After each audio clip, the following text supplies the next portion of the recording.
Bharat Ratna doctor Babasaheb Ambedkar मध्यवर्ती समितीच्या वतीने जयंतीनिमित्त कोल्हापूर शहरातील बिंदू चौक येथे आज शिवाजी विद्यापीठातील माजी अर्थशास्त्र विभाग प्रमुख डॉक्टर DS कांबळे यांचे व्याख्यान आयोजित करण्यात आले होते। डॉक्टर कांबळे यांनी डॉक्टर बाबासाहेब आंबेडकर यांची अर्थनीती या विषयावर विविध पैलूंवर प्रकाश टाकला। जोपर्यंत देशातील आर्थिक सामाजिक विषमता नष्ट होणार नाही तोपर्यंत देशाची प्रगती होणार नाही।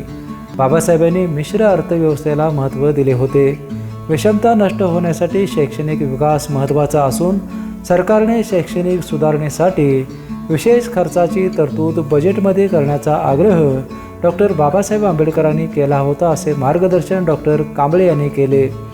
यावेळी मध्यवर्ती समितीचे अध्यक्ष तथा माजी आमदार राजीव आवळे, सचिव सुभाष देसाई, माजी आमदार डॉक्टर सुजित मिंचेकर, नगरसेवक दुर्वास कदम, मधुकर रामाने आदींसह आंबेडकरी अनुयायी उपस्थित होते। व्याख्यानानंतर मोहन गोखले आणि त्यांच्या सहकाऱ्यांनी विद्रोही कवितांचा जलसा सादर केला। VPN साठी कोल्हापूरहून विजय यशपुत्त।